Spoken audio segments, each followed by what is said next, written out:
Sign it, and we can all move on." That was my daughter's voice, steady and rehearsed, while my husband of 41 years sat beside her and said nothing at all. By the time I understood what I had signed, there was nothing left to contest. The house was gone. The accounts were empty.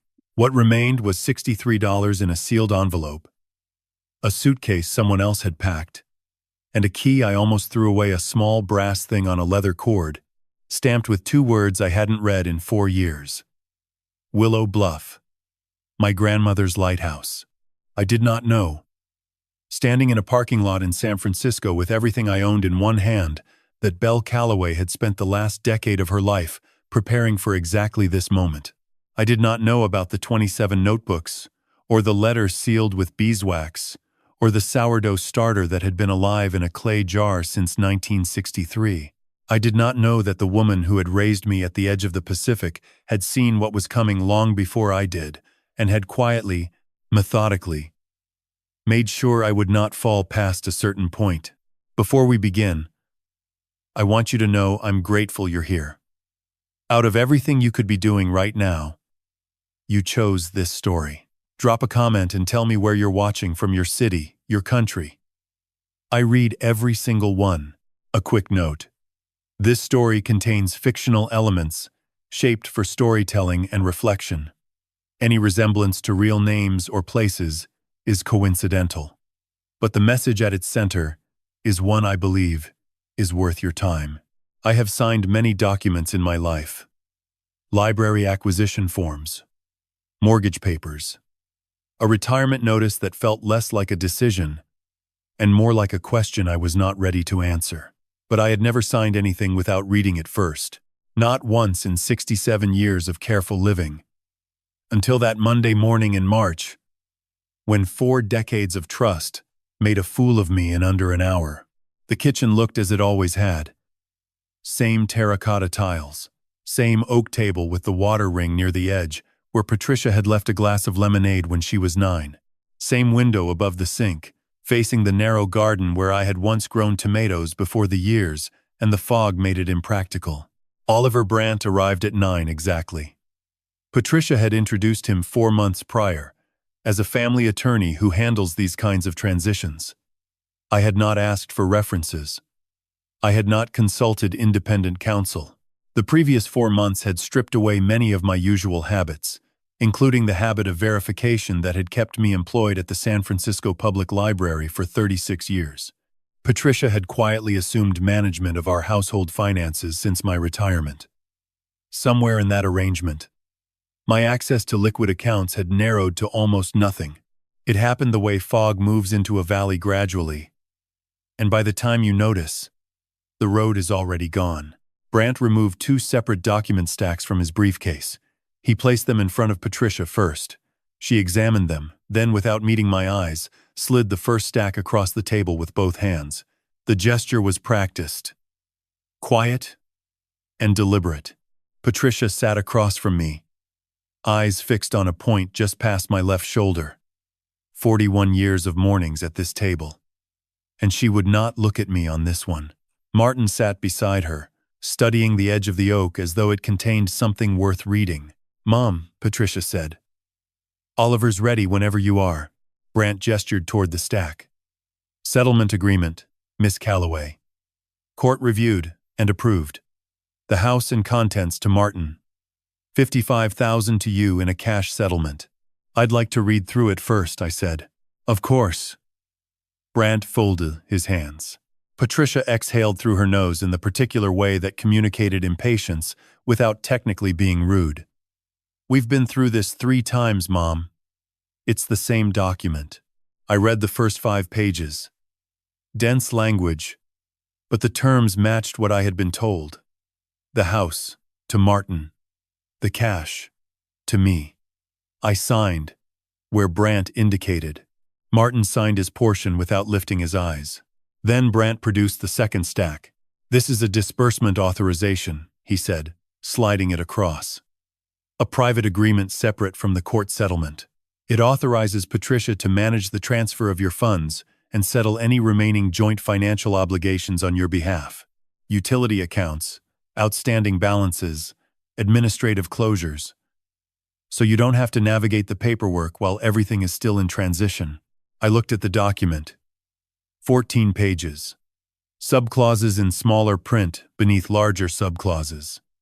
I was 67 years old and had not slept properly in 2 weeks. The woman sitting beside this lawyer was my daughter.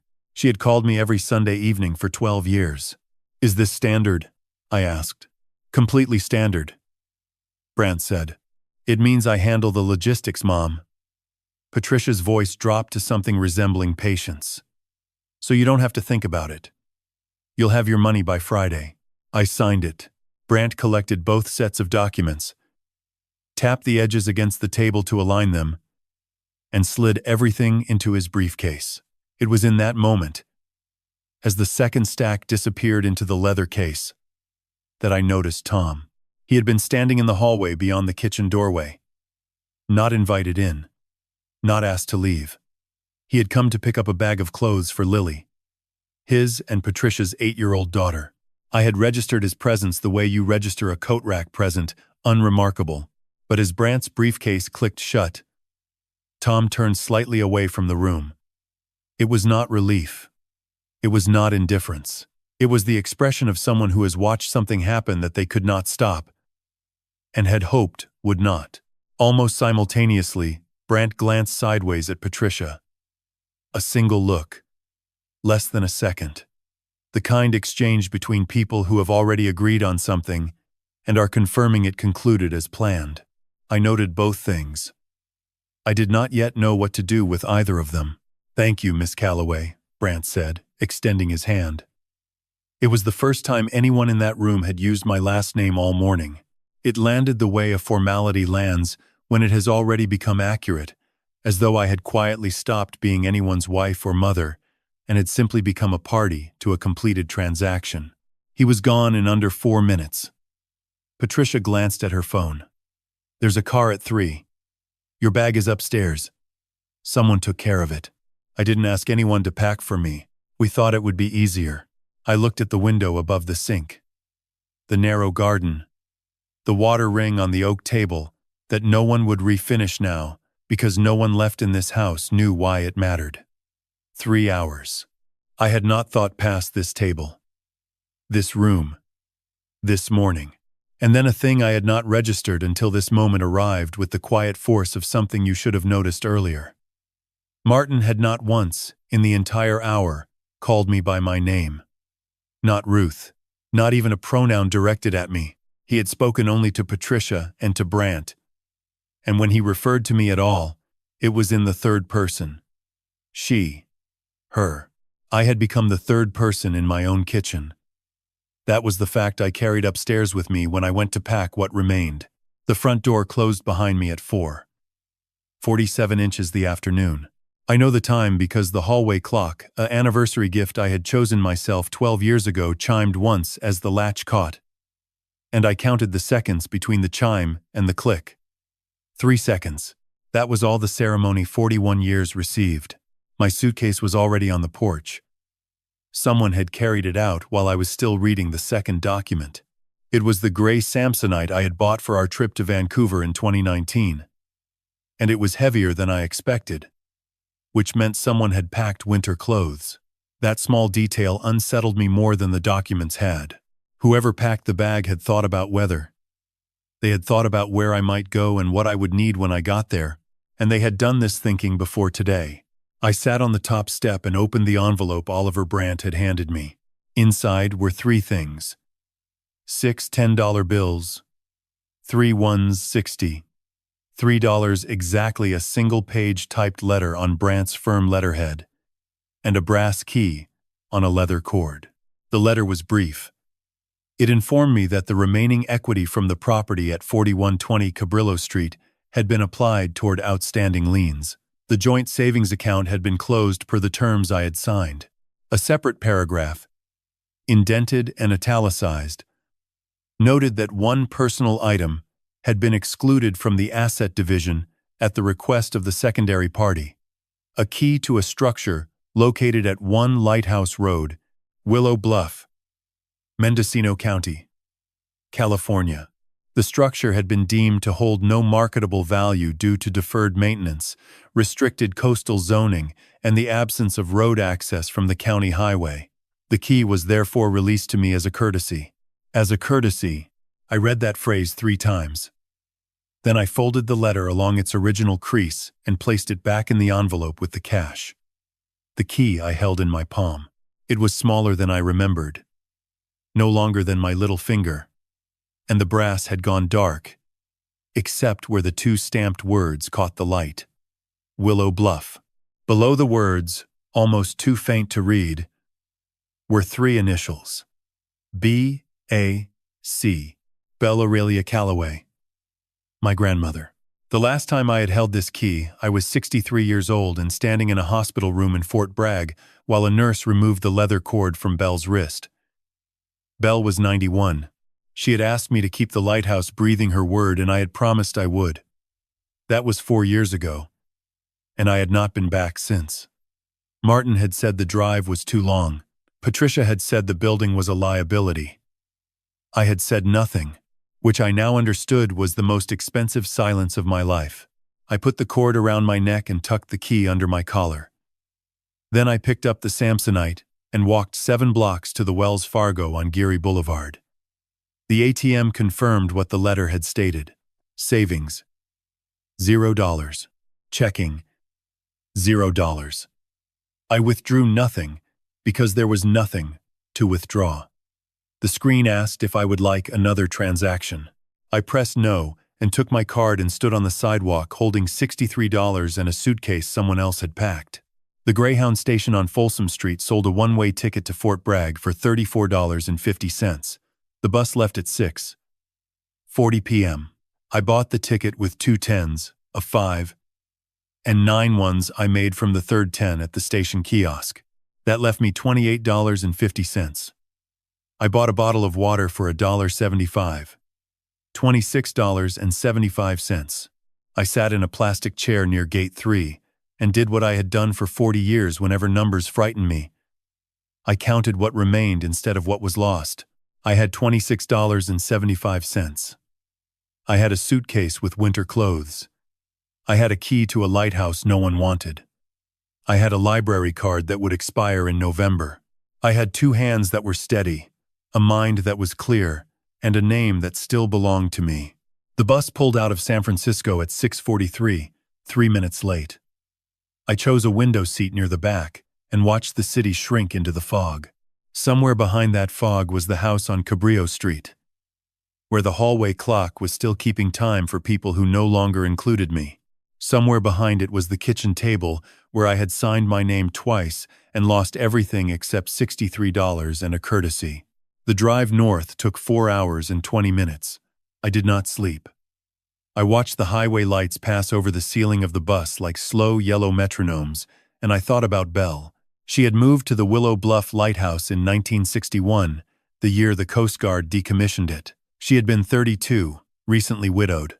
With a sourdough starter she carried in a clay jar wrapped in a dishcloth. She had no electricity for the first 3 months. She had no running water for the first 5. What she had was a notebook, the first of what would become 27, and an understanding of the Pacific that I had never fully appreciated until I was sitting on a Greyhound with $26.75 to my name. The bus arrived in Fort Bragg at 11:03 p.m. The station was a bench and a sign under a streetlight. I stepped off into salt air and heard the ocean before I saw it. A low, steady exhale somewhere beyond the tree line, as though the coast had been waiting up. I had no phone. Martin had kept it. I had no car. Patricia had kept it.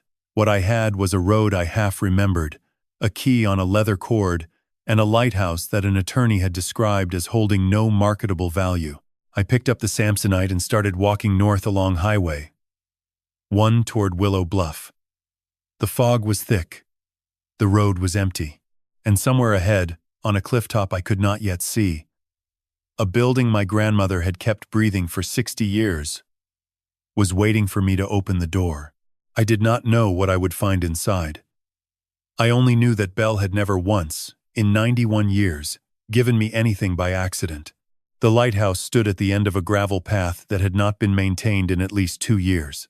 I could feel the ruts through the soles of my shoes, and twice the Samsonite caught on loose rock and nearly pulled me backward.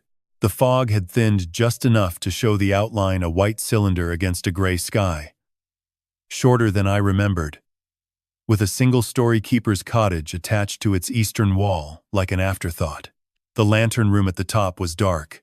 It had been dark since 1961. I reached the door at 11:38 p.m. The lock was a heavy brass deadbolt, green with salt corrosion, and I expected it to resist. It did not. The key turned smoothly, as though someone had oiled the mechanism recently. I pushed the door open and stood in the threshold, listening. The cottage smelled the way Belle had smelled. Dried lavender, wood ash, and something faintly sweet that I would later identify as beeswax. The air was cold, but not damp. That was wrong. A building sealed for 4 years on the Mendocino coast should have been thick with moisture. The walls soft. The wood swelling at every joint. Instead, the air felt the way it feels in a room where someone has been opening the windows on a schedule. I found the light switch beside the door. It worked. That was the second wrong thing. The electricity should have been disconnected years ago. The front room was small, perhaps 12 by 14 feet, with a stone fireplace on the north wall, a kitchen counter along the south, and a wooden table in the center that Belle had built herself from salvaged redwood. Everything was clean. Not museum clean. Not the artificial stillness of a place that has been abandoned and then scrubbed for sale. This was lived-in clean. There was a dishcloth folded beside the sink. There was a beeswax candle on the mantelpiece with a wick that had been trimmed. There was a clay jar on the kitchen counter, sealed with a rubber band and a square of muslin, and when I lifted the muslin, the smell that rose was unmistakable. Sourdough. Alive. Active. Fed recently enough that the surface still showed tiny bubbles breaking and resealing like breath.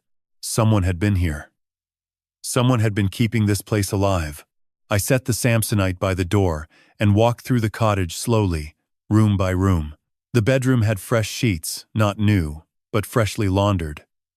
The kind of crisp that comes from line drying in salt air. The bathroom had a bar of soap still in its paper wrapper.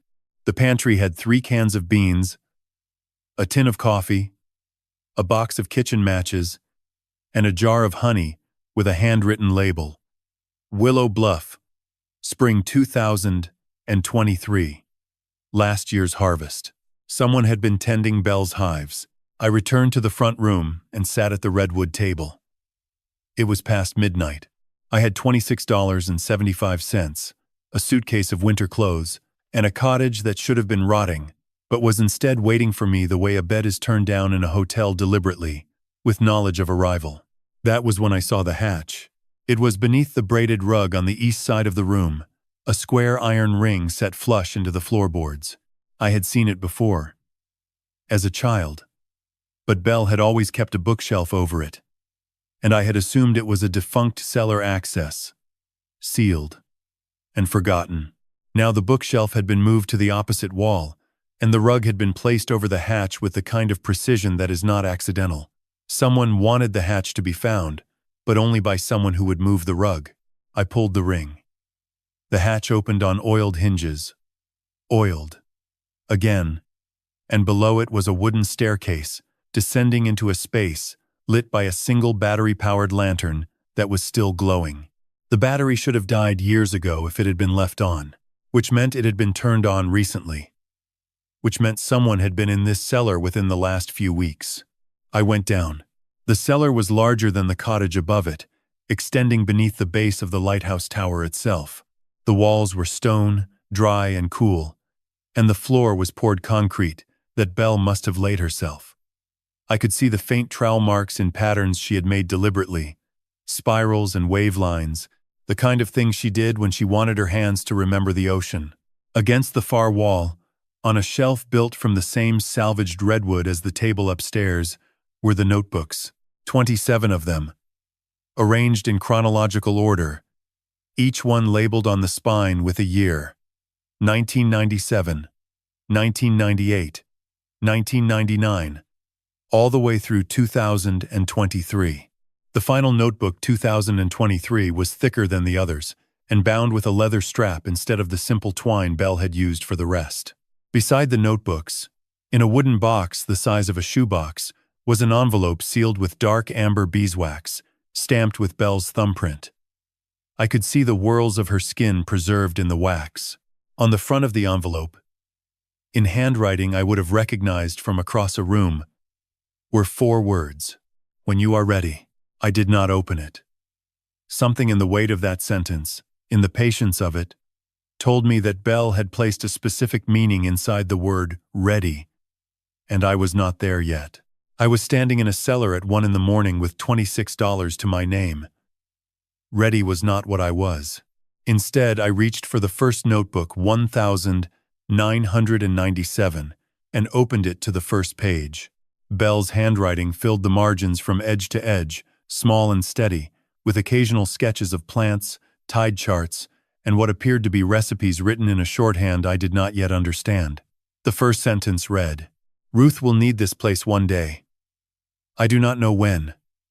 I do not know why, but I have watched my granddaughter marry a man who listens only to his own arithmetic, and I have watched my great-granddaughter learn silence from her father instead of speech from her mother, and I know the way the sea knows where the cliff is weakest, that something will eventually give." I closed the notebook. I pressed my palms flat against its cover and breathed until the shaking in my hands stopped. Then I opened it again, turned to the second page, and began to read. The battery lantern hummed beside me. The ocean exhaled against the bluff, and Belle Calloway, dead 4 years, began to speak. I read through the night. By the time the first gray light came through the cellar's single porthole window, a circle of glass no wider than a dinner plate, set into the stone at ground level, and facing the ocean, I had finished 3 notebooks. 1997, 1998, 1999. Belle had written them in the same small, patient hand, and what they contained was not a diary. It was a curriculum. The first notebook was soil. Belle had mapped every square foot of the bluff within 200 yards of the lighthouse, noting pH levels, drainage patterns, wind exposure, and which plants held the cliff face together during winter storms. She had sketched root systems from memory and labeled them with common names and Latin names, and a third set of names I did not recognize, her own, I think, based on what the plants did rather than what they were. A low succulent that spread across exposed rock she called cliff grip. A tall grass that bent flat in wind but never broke she called stormbow.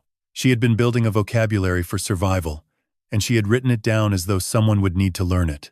The second notebook was water. Tide charts for every month of 1998.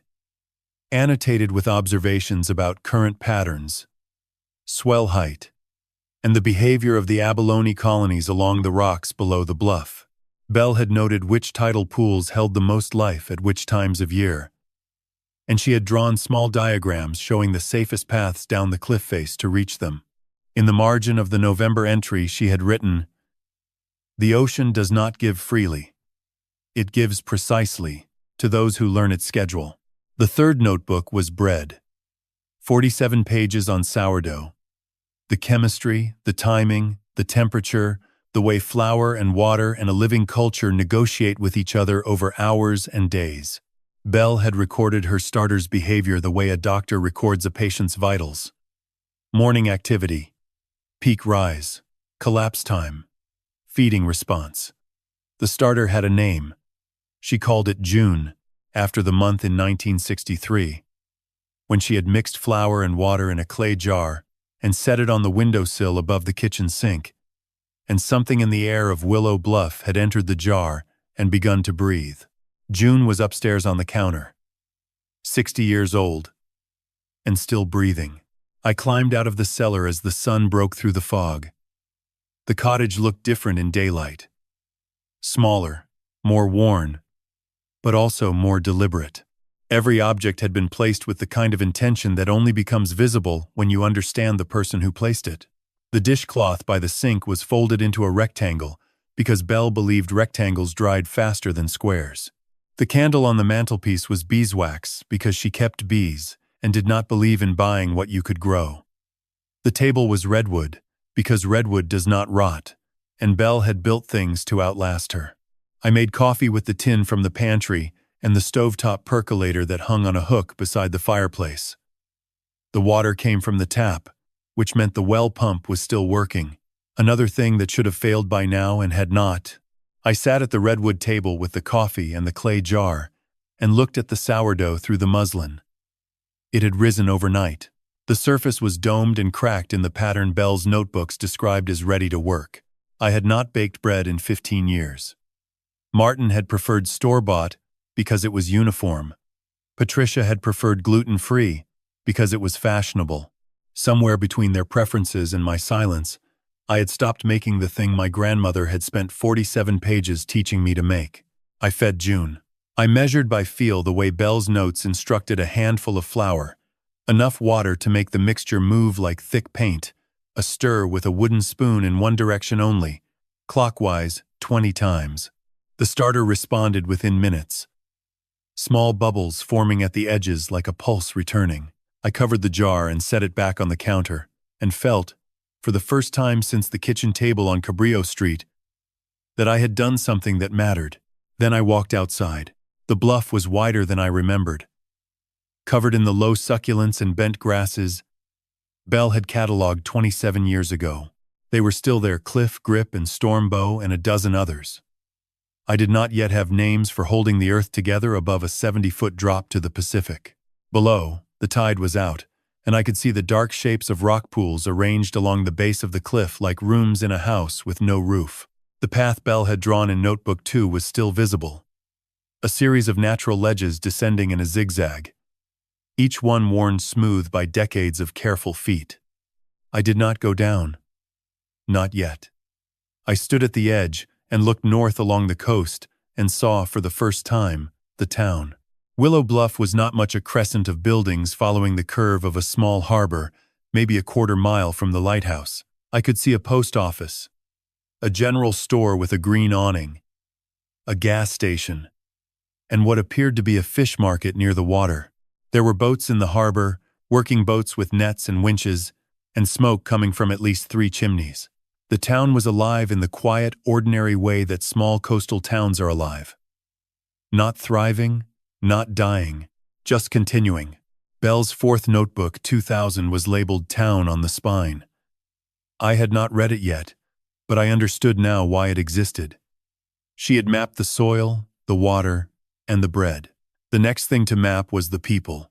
I went back inside, washed my coffee cup, and descended into the cellar. I picked up Notebook 4 and opened it to the first page. Belle had written, "The town will be important. Not immediately, and not obviously. But bread is not bread until someone eats it. And a lighthouse is not a lighthouse until someone needs the light." I turned the page and kept reading. Outside, June rose quietly in her jar, and the tide began its long return. Notebook 4 was not about the town the way the first 3 had been about soil and water and bread. It was about a single person. His name was Hector Padilla. And Belle had written about him the way she wrote about title patterns, with precision, repetition, and a respect that bordered on reverence. Hector had arrived in Willow Bluff in 1988, 12 years before Belle began the notebook, and had taken over the fish market at the harbor after the previous owner drowned in a winter swell. He was, by Belle's account, the only person in town who understood that a place survives not by what it sells, but by what it refuses to let go of. "Hector keeps the old ways," she wrote in the March 2000 entry. "He fillets by hand. He smokes with local alder. He will not sell to the trucks from Santa Rosa because he says a fish that travels 200 miles is no longer the same fish. The town thinks he is stubborn. I think he is the anchor." I read about Hector for 30 pages. Belle had recorded his recipes, not the quantities or temperatures, but the gestures. The way he held a knife at a specific angle against the spine of a rockfish. The way he tested smoke density by holding his palms 6 inches above the grate and counting to 4. The way he selected abalone from the tide pools, rejecting any shell smaller than his fist because, he told Belle, a small one has not yet had its life. By the time I finished Notebook 4, I understood that Belle had not simply been recording the town. She had been recording an education, hers first, then mine. Soil, water, bread, people. A sequence. A foundation built in the order you would need it if you arrived at a lighthouse with nothing and had to learn how to stay. I closed the notebook and climbed the stairs. It was mid-morning, and the fog had burned off entirely. The bluff was bright and sharp-edged, the ocean below it a deep Atlantic blue that belongs only to the Northern California coast in early spring. I stood in the doorway and realized I had not eaten since the granola bar I had found in the Samsonite the night before. My stomach made a sound like a question. I had $26.75. I had a sourdough starter that was ready to work. I had 3 cans of beans, a tin of coffee, and a jar of honey. What I did not have was flour, salt, or anything resembling a complete meal, which meant I needed the town.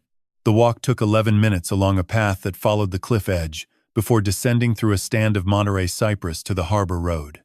The trees were bent permanently eastward by the prevailing wind, their trunks curved like old men leaning away from an argument. Belle had drawn them in Notebook 1 and labeled them the listeners. I passed through them and came out onto a paved road that led directly to the harbor crescent. The general store was called Beecham's. It had a green awning, a screen door with a spring that whined, and a woman behind the counter, who looked at me the way people in small towns look at strangers, not with hostility, but with the particular attention of someone who already knows everyone and is now required to learn someone new. Her name was Dorothy Beecham. She was 71, and she had owned the store for 38 years, and she knew who I was before I told her. "You're Belle's girl," she said. It was not a question. I told her I was Belle's granddaughter. She shook her head as though the distinction did not matter, and asked if I needed anything. I bought flour, salt, olive oil, a dozen eggs, a block of cheddar, and a bag of yellow onions. The total was $14.30. I paid with a 10 and a 5, and received 70 cents in change. $12.45 remaining. Dorothy watched me count the coins with the expression of someone who has seen this arithmetic before. She reached under the counter and placed a loaf of sourdough bread on the surface between us. It was wrapped in brown paper and still warm. "That's from Hector," she said. "He bakes on Tuesdays. You'll want to talk to him." I asked why. "Because he's the one who's been taking care of the lighthouse." The sentence landed in the quiet store, like a stone in still water. I held the bread and the bag of groceries and looked at Dorothy Beecham and understood that the oiled lock, the clean sheets, the fed sourdough, the trimmed candle, the working electricity, the honey from last spring, all of it had a name, and the name was Hector Padilla. "He promised Belle," Dorothy added, as though that explained everything. "In Willow Bluff." Perhaps it did. I found Hector at the fish market. It was a small building at the end of the harbor, white clapboard with blue trim, and the door was open. Inside, a man in a canvas apron stood behind a stainless steel counter, filleting a lingcod with the exact knife angle Belle had described in Notebook 4. He was 74. His hands were dark and scarred and perfectly steady. He looked up when I entered and set the knife down and wiped his hands on the apron and said nothing for a long time. Then he said, "She told me you would come in spring." I asked him how Belle could have known that. Hector picked up the knife again and resumed filleting. He worked in silence for a full minute before he answered. "She didn't know when. She knew it would be spring because she said you would not survive a winter arrival. She said you would need the garden to be already growing, and the hives to be already producing, and the starter to be already active." He paused. "She said you would arrive with almost nothing, and that I should make sure the lighthouse had almost everything." I stood in the fish market holding a loaf of bread a dead woman had arranged for me to receive, listening to a man describe instructions he had been given years ago, by someone who had seen my future more clearly than I had lived it. The knife moved along the spine of the lingcod. The harbor bells rang outside. And I understood, for the first time, the scale of what Belle had done. She had not left me a lighthouse. She had left me a life, disassembled, labeled, stored in 27 notebooks, and entrusted to a man who fillets fish by hand because he believes a thing worth doing is worth doing slowly. Hector came to the lighthouse the next morning carrying a crate of rockfish, a bag of lemons, and a piece of advice. He set the crate on the porch, placed the lemons on top, and said, "Don't try to read all 27 at once. She wrote them to be lived, not studied." I told him I had already finished 5. He looked at me the way my grandmother used to look at bread that had been rushed, not angry, just aware that something essential had been skipped. "Which 5? Soil, water, bread, town, and the one labeled hands." Notebook 5 2001 had been about the physical skills Belle considered non-negotiable for life on the bluff: knot tying, fire building, knife sharpening, the proper way to harvest honey without agitating the hive, the proper way to clean an abalone shell without cracking the nacre. Each skill was described with the same methodical patience she had given the sourdough, not as instructions, but as conversations between a body and a material. Hector nodded slowly. "Then you know about the bees." I did. Notebook 5 had devoted 11 pages to Belle's 3 hives, which she kept in a sheltered hollow on the south side of the bluff, protected from the northwest wind by a natural rock wall. The hives were Langstroth boxes she had built herself, and she had named each colony the way she named everything, not with sentiment but with description. The colony nearest the cliff she called Edge. The one beside the rock wall she called Shelter. The third, positioned between the other 2, she called Bridge. Belle had written that a good apiary, like a good community, needed at least 3 positions: one exposed to risk, one protected from it, and one that connected the 2. "The bees are strong this year," Hector said. "I checked them last week. Edge lost about 30% over winter, but Shelter and Bridge are full.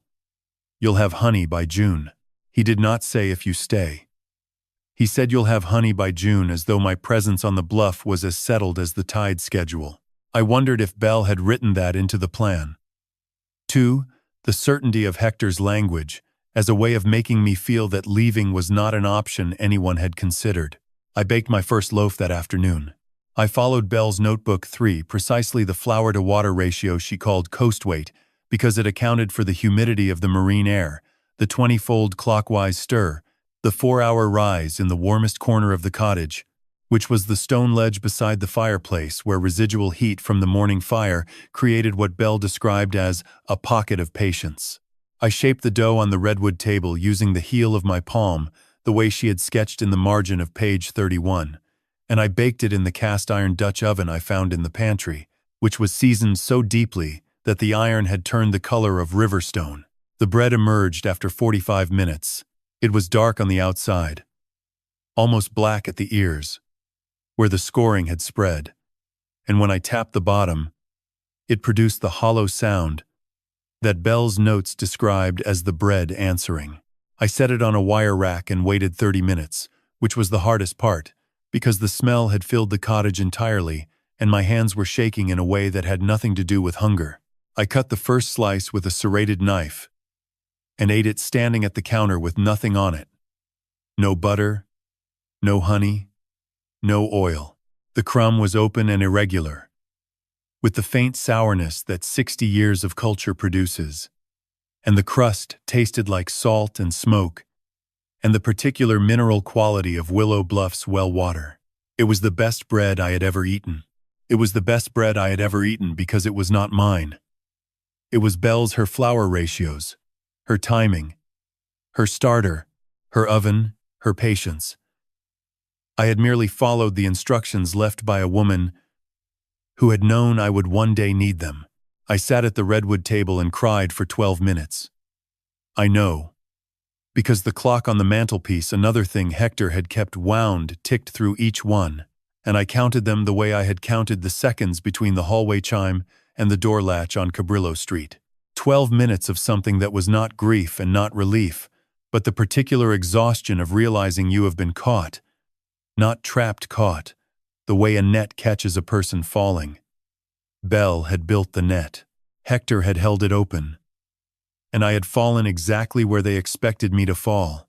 When I stopped crying, I washed my face and cut a second slice and spread it with the honey from the pantry, Willow Bluff. Spring 2023. From hives, I now apparently owned and ate it slowly. Then I wrapped the remaining loaf in the brown paper Dorothy had given me and walked 11 minutes to town. I brought the bread to Hector's fish market. He was closing for the day, stacking trays of ice into the walk-in cooler, and he stopped when he saw the loaf. He unwrapped it and looked at the crust and pressed his thumb against the crumb and held it there for a moment, reading the bread the way Belle had taught him to read it. Then he tore off a piece and chewed it slowly and said nothing for a long time. She would have said the hydration is 2% high, he finally said. But she would have eaten the whole thing. I laughed. It was the first time I had laughed in 9 days. And the sound surprised me. It came out rough and too loud in the quiet fish market. And Hector looked at me with an expression I would later learn was his version of satisfaction. A barely visible shift in the lines around his eyes, as though something he had been monitoring had finally reached the correct temperature. Tomorrow, he said, I'll show you the tide pools. Belle's Notebook 6 is about abalone, but the notebook is not enough. You need to see them breathe. I walked back to the lighthouse in the blue hour before dark, carrying an empty piece of brown paper and $12.45, and the knowledge that tomorrow I would learn something new from a man who had promised a dead woman he would teach me. The tide pools were a country unto themselves. Hector led me down the cliff path at 6 in the morning, when the tide was at its lowest and the rocks were still dark with the night's retreating water. He moved with a slowness that I initially mistook for age, and later understood as courtesy, not toward me, but toward the pools themselves. He stepped between them the way you walk through a library, aware that every surface holds something that should not be disturbed without reason. Notebook 6 had described the abalone colonies in clinical detail: species, size, ranges, seasonal behavior, harvest limits. What it had not described was the sound. At low tide, with the ocean pulled back to its farthest margin, the pools clicked and hissed and sighed, with the movement of hundreds of small lives adjusting to the temporary absence of water. Crabs repositioned themselves beneath ledges. Anemones contracted into fists of purple and green. And the abalone broad, dark, clinging to the undersides of rocks with a grip that Belle had compared to a hand that has decided never to let go, breathed in a rhythm I could feel through the soles of my shoes. Hector showed me how to identify a harvestable abalone by size and position. He carried a flat wooden tool he called a bar, shaped like a tongue depressor but wider, and he slid it beneath the shell with a single fluid motion that separated the animal from the rock without cracking either. One chance, he said. If you miss the angle, the abalone clamps down and you cannot try again without hurting it. Belle could do this in her sleep. It took me 4 years to learn. He harvested 3 that morning. Each one was larger than his fist, his rule, and each one he placed in a canvas bag lined with wet kelp. He showed me how to clean them at the water's edge, removing the viscera with a short knife and slicing the foot into steaks no thicker than a 1/4 inch. Thin, he said. Always thin. If you cut thick, you have to pound it. And pounding breaks the grain. Belle said pounding an abalone is like shouting at someone who is already listening. We carried the abalone back up the cliff and into the cottage kitchen. Hector cooked while I watched. He heated olive oil in a cast-iron skillet, the same one I had used for the bread, until it shimmered but did not smoke. He dredged each steak in flour and salt and laid it in the pan for exactly 90 seconds per side. No more. He served them on the redwood table with lemon wedges and a slice of the sourdough I had baked the day before, and we ate in silence while the morning fog dissolved against the windows. It was the finest meal I had eaten in 41 years of marriage, and it had cost nothing. Belle wrote in Notebook 7 about a shop, Hector said when we had finished. He was washing the skillet with coarse salt and hot water, no soap, the way the notebook had specified. She drew plans for it. I never built it because the plans were not for me. I went down to the cellar that afternoon and pulled Notebook 7 2003 from the shelf. Belle had labeled it Work. Inside, in the same patient hand, she had drawn floor plans for a small food stand to be built on the flat ground between the lighthouse and the cliff path that led to town. The structure was simple. A serving counter facing the harbor road, a prep area behind it, a wood-fired oven on the east wall, and a hand-painted sign above the counter that read, in Belle's careful block letters, Belly's Bluff. The plans included a materials list. Salvaged redwood for the frame and counter. Belle had noted which buildings in town were scheduled for demolition and which would yield usable lumber. Corrugated tin for the roof available from the decommissioned Coast Guard storage shed a half-mile north. A used commercial sink. Belle had written the name and phone number of a restaurant supply dealer in Fort Bragg who sold salvage at discount. The total estimated cost, calculated in $2,003 and adjusted with a handwritten inflation note in the margin dated 2019, was $475. $475. I had $12.45. I kept reading. On the next page, Belle had written a paragraph that was unlike anything in the previous notebooks. It was not instruction. It was not observation. It was a direct address. Ruth, if you are reading this, then the notebooks before this one have done their work. You know the soil. You know the water. You know the bread and the town and the hands. Now you need to know this. You are not starting from nothing. The lighthouse is yours. The land beneath it is yours. The hives are yours. The starter is yours. The recipes are yours. These are not small things. These are the things that money is made from, if you are patient enough to let them teach you how. Do not look at what you do not have. Count what remains. Count what remains.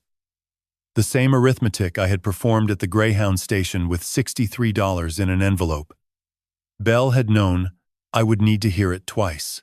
I spent the rest of that week in the cellar with notebooks 8 through 12, learning Belle's recipes. Not just the abalone, though she had written 9 variations, each calibrated to a different season and a different cut, but chowders, stews, smoked fish preparations, honey cakes, and 4 kinds of sourdough that used June as a base but diverged in hydration, flour blend, and baking time. Each recipe was annotated with notes on presentation, portion size, and what Belle called the story, the 1 or 2 sentences you say to a customer that turn a plate of food into something they remember. The abalone was harvested this morning from the tide pools below the lighthouse. My grandmother taught me how to find them. She learned from a fisherman named Hector, who learned from the ocean. That was the story. Short, true, and impossible to forget. Belle had understood something that 41 years of living with Martin had made me forget.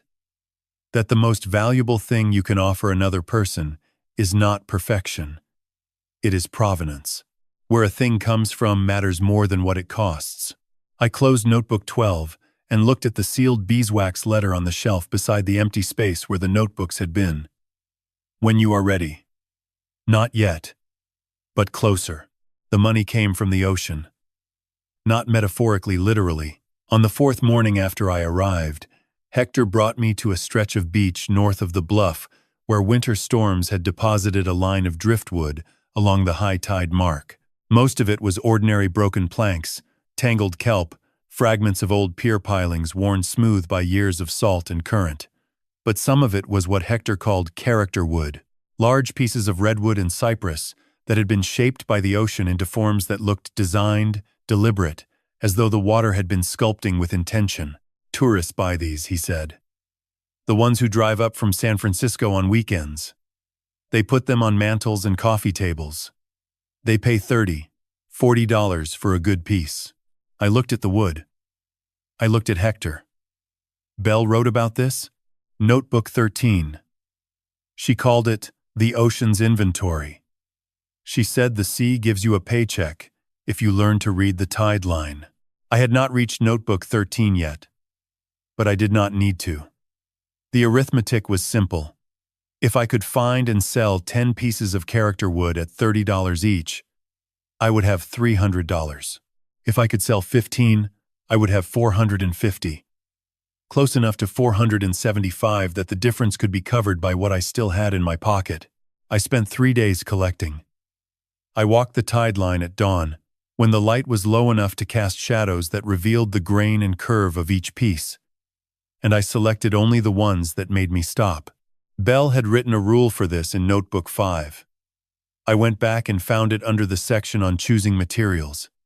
If you have to decide whether something is beautiful, it is not. Beauty does not ask for a verdict. It asks for a pause.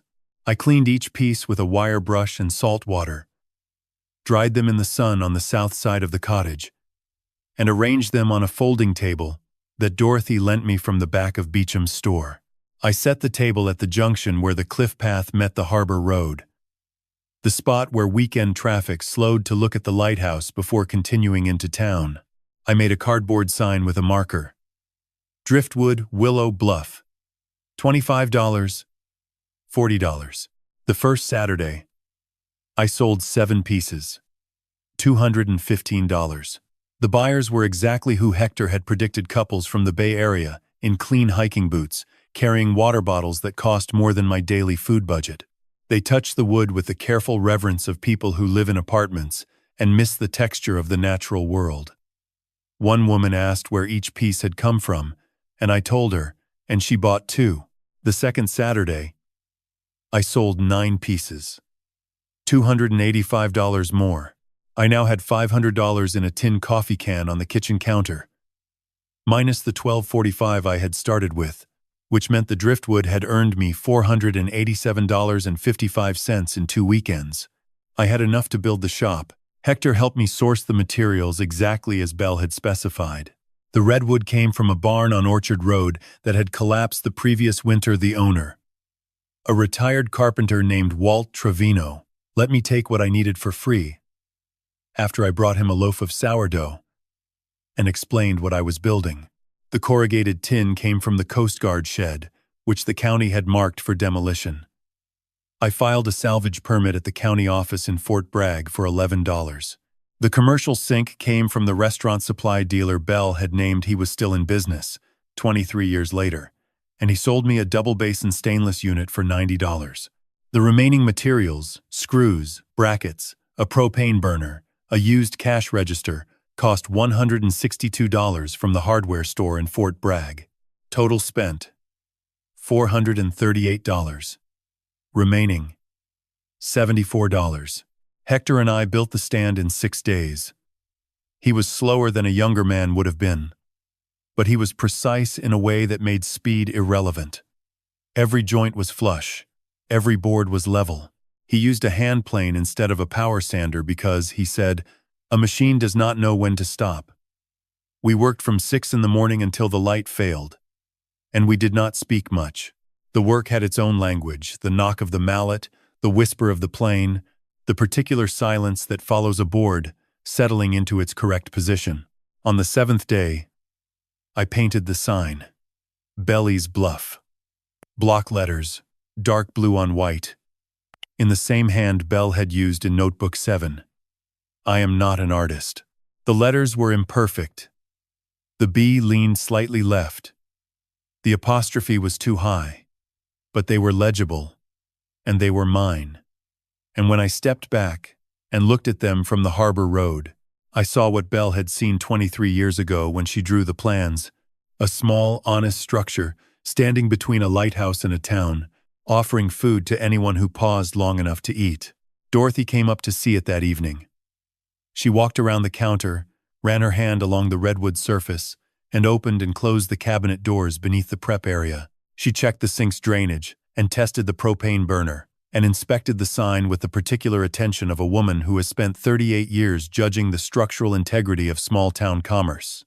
"You'll need a permit from the county health department," she said, "and a business license from the town clerk."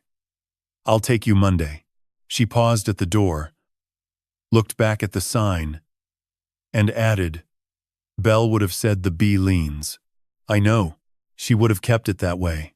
Dorothy left. I stood in the shop, my shop, built with oceanwood money and dead woman plans and a fisherman's hands, and felt the particular weight of owning something that no one had given me and no one could take away. The last time I had felt that weight, I was 24 years old, holding my first library card with my name on it, understanding for the first time that access to knowledge was a form of freedom. I locked the shop with a padlock I had bought for $6. I walked back to the cottage.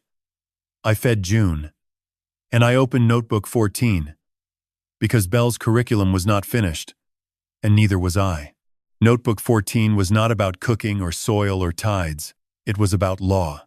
Belle had titled it Protection, and inside she had written, in handwriting slightly smaller and more deliberate than the earlier notebooks, a detailed account of a legal structure she had created in 2006 with the help of an attorney named Margaret Chen in Fort Bragg. The structure was an irrevocable trust. The trust held 3 assets: the Lighthouse property at 1 Lighthouse Road, the surrounding 4.7 acres of coastal land, and what Belle described as the harvest rights to the marine resources accessible from the bluff, including, but not limited to, abalone, rockfish, sea urchin, and kelp, as recognized under California coastal tradition and existing permit frameworks. The beneficiary of the trust was me, Ruth Elaine Calloway. I read the sentence 3 times. Then I read it again. Belle had placed the lighthouse, the land, and the ocean's yield into a legal container that could not be sold, seized, divided, or contested by anyone, including a husband, a daughter, a court, or a creditor. The trust was irrevocable. Once created, it could not be undone. Margaret Chen was listed as the original trustee, and below her name, in a note dated 2018, Belle had added a second trustee, Hector Padilla. I sat in the cellar with the notebook open on my knees and felt the architecture of what Belle had built shift into focus. The lighthouse was not a gift. It was not an inheritance. It was a fortress constructed in law the way the keeper's cottage was constructed in redwood, to withstand the specific forces Belle had anticipated. A husband who listens only to his own arithmetic. A daughter who learned silence from her father. A divorce. A dispossession. Belle had not predicted the details. She had predicted the shape. I climbed the stairs and walked to the fish market. It was a Tuesday, and Hector was baking. The smell of sourdough met me at the harbor road, and I followed it to the open door and stood in the entrance, holding Notebook 14 and waiting for him to turn around. He did not turn around. He slid a loaf from the oven onto a cooling rack, set the peel against the wall, and said, without looking at me, "You found the trust. You knew about it. I'm the trustee." Margaret Chen retired in 2020. I've been the sole trustee since then. Why didn't you tell me? Hector turned around. His face had the expression I had seen once before when he had tested my bread, and paused before speaking. He was choosing his words the way he chose abalone. Carefully, with an understanding that a wrong angle would cause something to clamp shut. Belle gave me specific instructions, he said. She wrote them in a letter I keep in the safe at my house. The instructions say, "Do not tell Ruth about the trust until she has baked bread, cooked abalone, and begun to build." She said if I told you too early, you would feel rescued. She did not want you to feel rescued. She wanted you to feel capable. There is a difference. I stood in the doorway and let that settle. Belle had engineered not only the material conditions of my survival, but the emotional sequence.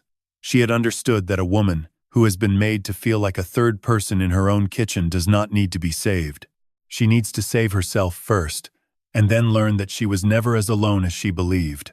The trust pays a monthly stipend, Hector continued. $500, deposited into a dedicated account at the Fort Bragg Credit Union. It has been accumulating since Belle's death. 4 years. That's $24,000, Ruth. $24,000. sitting in an account with my name on it, earning modest interest, while I had been living in a house on Cabrillo Street believing I owned half of everything and owning nothing at all. The irony was not bitter. It was architectural.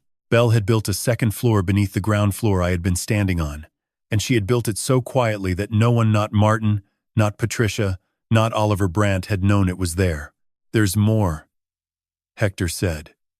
He reached beneath the counter and brought out a manila folder.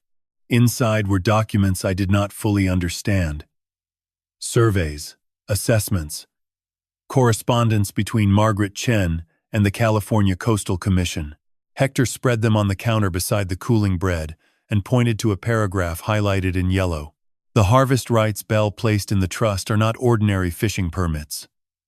They are legacy coastal rights grandfathered access that predates the current regulatory framework. They were recognized when Belle's father purchased the Lighthouse property in 1955. These rights allow the holder to harvest abalone, rockfish, urchin, and kelp from the coastal zone adjacent to the property, commercially, without the seasonal and quantity restrictions that apply to standard permits." He let me read the paragraph twice before he continued. "A developer contacted me last year.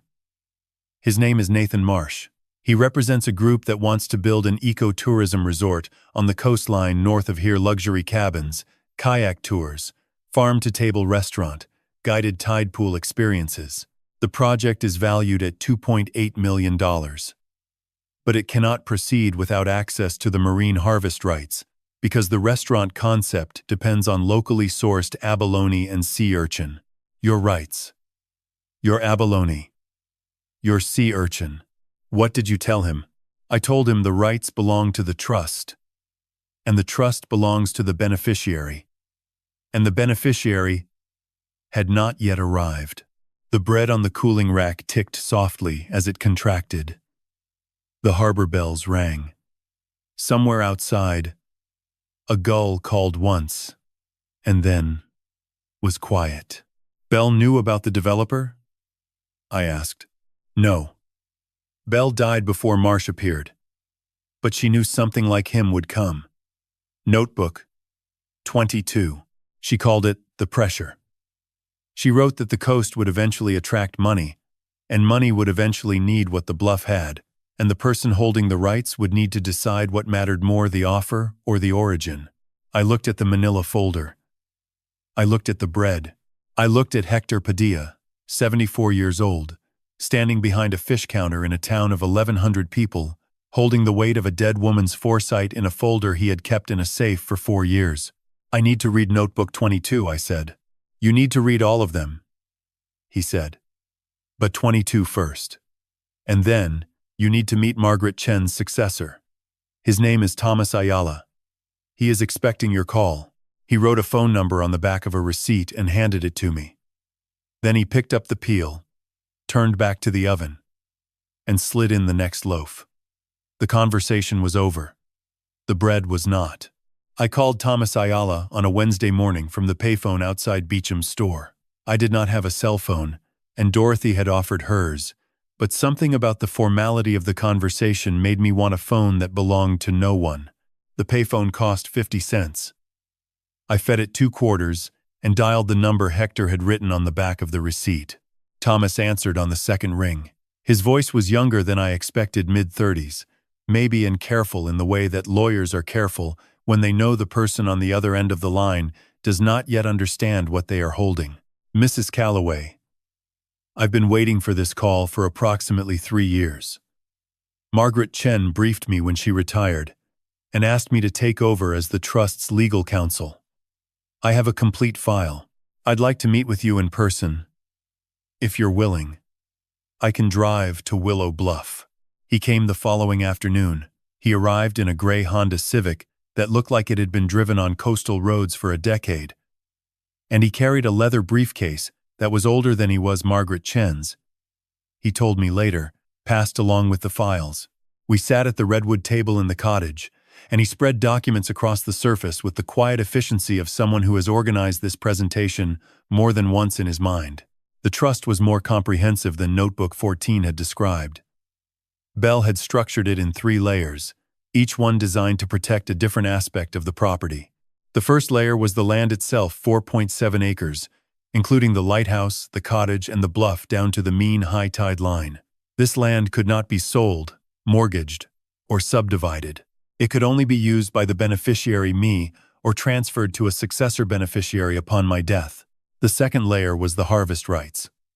Thomas explained these slowly, aware that what he was describing had a monetary value that might distort my understanding if he moved too fast. The legacy coastal rights attached to the property were, in his words, extraordinarily rare. They had been granted in 1955 when Bell's father, a commercial fisherman named Arthur Calloway, purchased the lighthouse from the federal government under the decommission program. The rights permitted year-round commercial harvest of abalone, rockfish, sea urchin, and kelp from the coastal zone extending 1 mile from the property boundary. Modern regulations had eliminated almost all comparable rights along the California coast. There were, Thomas said, fewer than a dozen such legacy permits still active in the state. Their estimated value, he said, looking at me directly, based on a comparable rights assessment conducted last year at Hector's request, is approximately $1.4 million. I did not speak. I looked at the documents on the table, and then at the clay jar on the counter, where June was rising after her morning feed, and I thought about the woman who had mixed flour and water in 1963 and started something that was still alive 60 years later. $1.4 million. In harvest rights that Bell had placed beyond the reach of anyone who might try to take them. The third layer, Thomas continued, is the stipend account. $500 per month, funded by a separate investment portfolio Bell established in 2008. The portfolio is modest index funds, mostly, but it has grown steadily. The current balance of the stipend account, including accumulated deposits and interest, is $24,312. He placed a bank statement on the table. My name was printed at the top. The numbers were real. Now, Thomas said, and his voice shifted into a register that was no longer informational but cautionary, I need to tell you about Nathan Marsh. Marsh had first contacted Margaret Chen in 2022, 2 years before I arrived. He represented a development group called Coastal Heritage Partners, a name Thomas described as aspirational rather than descriptive. The group's plan was to build a luxury ecotourism resort on a 1-2-acre parcel they had optioned north of Willow Bluff, featuring 8 oceanfront cabins, a spa, a kayak and diving center, and a restaurant anchored by locally harvested seafood. The project's total investment was estimated at $2.8 million. The problem, Thomas said, was the restaurant. The entire culinary concept depended on legal access to abalone and sea urchin, harvested from the local coast. Without legacy harvest rights, the restaurant would be limited to farmed or imported seafood, which would undermine the authentic coastal experience that justified the resort's premium pricing. Marsh had offered to lease the harvest rights from the trust for $220,000 over 5 years. Margaret declined on behalf of the trust, Thomas said. Hector, as trustee, supported that decision. The trust terms are clear. The harvest rights exist for the beneficiary's use. They cannot be leased, sold, or sublicated. And Marsh accepted that? Thomas paused. He aligned the edge of a document with the edge of the table, a small gesture that I recognized as the physical equivalent of choosing words carefully. Marsh accepted Margaret's decision. He has not yet accepted mine. Last month, I received a letter from an attorney representing Coastal Heritage Partners. The letter suggests that the legacy harvest rights may be subject to regulatory review under a 2019 amendment to the California Coastal Act, and that the trust's claim to those rights may be challengeable if the rights have not been actively exercised in the past 5 years. Have they been actively exercised? Hector has harvested under the permit every year since Bell's death.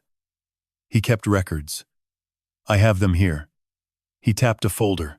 But Marsh's attorney is arguing that Hector's harvests were personal, not commercial, and therefore do not satisfy the active exercise requirement. It's a weak argument. But it is an argument, and it is being made by a firm with significant resources. He let that sentence sit in the room the way Hector let bread sit on a cooling rack with patience, giving it time to settle into its final shape. "What do you recommend?" I asked. "I recommend that you begin commercially harvesting and selling seafood from the coastal zone as soon as possible. Under your name, under the trust's permit, with records that are detailed and unambiguous. I recommend that you open Bell's Bluff not as a hobby or a therapy project, but as a legitimate business, and I recommend that you do it before Marsh's attorneys file their challenge, which, based on the tone of their letter, I expect within 90 days. I looked at the shop I had built with driftwood money and a dead woman's blueprints. I looked at the sourdough rising on the counter. I looked at the ocean through the cottage window, gray and patient and full of things that belonged to me, in ways I was only beginning to understand. 90 days, I said. 90 days, Thomas confirmed. He closed his briefcase, Margaret Chen's briefcase, and stood. Bell built this trust to protect you. But protection is not passive. It requires presence. It requires use. It requires you to be here, doing what she prepared you to do. He left at 4 in the afternoon. I sat at the redwood table until dark, reading Notebook 22, The Pressure, in which Bell had written, on the first page, a single sentence that made me set the notebook down and press my hands flat against the table, the way I had done in the cellar on my first night. "They will come for the coast, Ruth. They always do. And when they come, the only thing that will stop them is someone who is already standing on it." I opened Bell's Bluff on a Saturday in late April, 6 weeks after I arrived in Willow Bluff with a suitcase someone else had packed. The menu was small because Bell had written in Notebook 7 that a menu should never promise more than the kitchen can deliver without hesitation.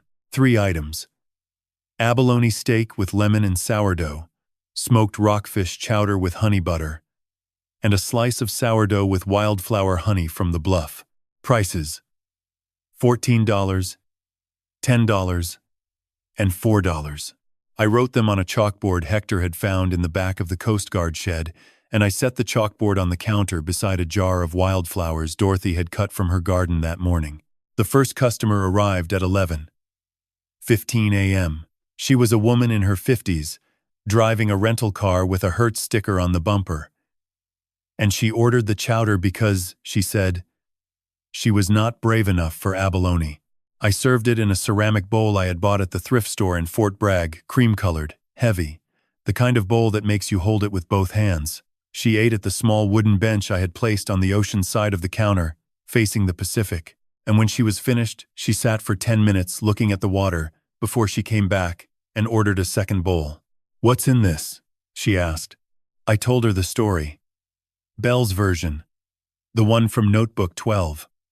"The rockfish was caught this morning, in the waters below the lighthouse. The broth is made with the bones. The cream comes from a dairy in Elk, 12 miles south. The honey butter uses honey from hives my grandmother kept on this bluff for 40 years. The sourdough was started by a woman named Bell in 1963, and it has been alive ever since." The woman looked at me as though I had said something that rearranged a small piece of her understanding. She paid for both bowls, left a $5 tip, and took a photograph of the lighthouse before she drove away. $24. My first revenue. By noon, I had served 9 customers. By 2 o'clock, 14. By the time I closed at 4, I closed at 4 because Bell's notebook had specified that a food stand should close before the owner is tired, not after I had served 21 meals and taken in $263, including $37 in tips.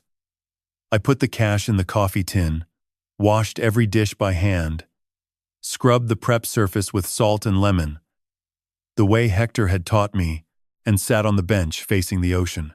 $263. In one day. From a stand built with driftwood money on land, held in trust by a woman who had died 4 years ago. I served every Saturday and Sunday for the next 5 weeks. Word moved the way it moves in small coastal towns, not through advertising but through repetition, through one person telling another person, that there was a woman at the old lighthouse selling chowder that tasted like the coast itself. Dorothy mentioned me to every customer who came into Beecham's. Hector mentioned me to the fishermen at the harbor. Walt Trevino, who had given me the redwood, drove his friends up from Fort Bragg.